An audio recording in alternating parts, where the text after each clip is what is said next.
le rythme de l'activité économique dans l'Union. Mais nous analysons les agrégats et le fonctionnement de l'économie parce qu'actuellement nous pouvons établir ce qu'on appelle le PIB trimestriel. C'est-à-dire nous pouvons, par les enquêtes et les informations que nous élaborons, nous pouvons avoir la production intérieure brute par trimestre et par pays. C'est ça qui nous permet d'évaluer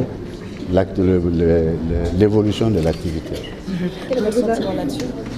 Mais on l'a toujours dit, la croissance est vigoureuse dans notre zone, parce que presque tous les pays sont en croissance, et une croissance qui a un niveau supérieur à ce qu'on voit d'habitude en Afrique.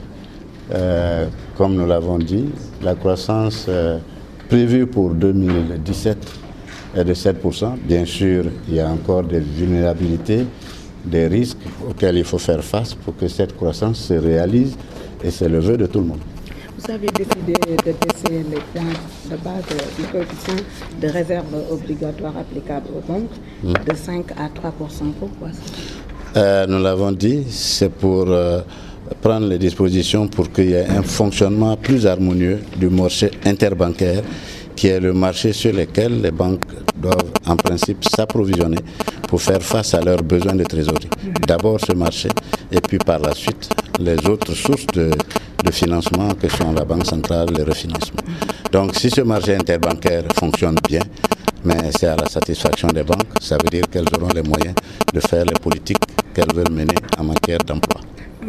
Une projection de taux de croissance de 7%, sur quoi vous basez-vous pour donner ces chiffres?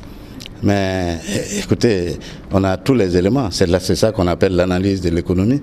Ça veut dire que tout simplement, nous avons les prévisions de croissance, nous avons les prévisions de production et que nous suivons pour voir si c'est réalisable ou pas. Si c'est réalisable, nous maintenons nos taux.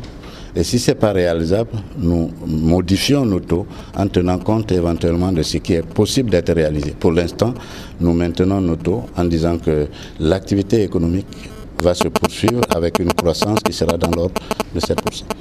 La décision de baisser de 200 points la base de coefficient de réserve obligatoire, concrètement, pourquoi?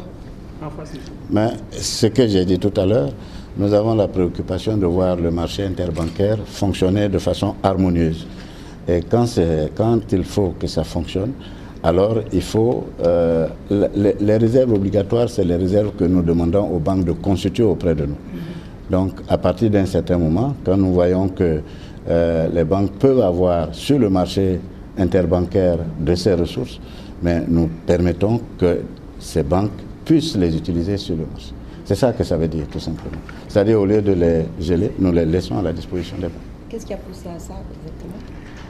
Mais c'est l'observation des besoins de fonctionnement du marché interbancaire. Voilà, c'est tout. Merci.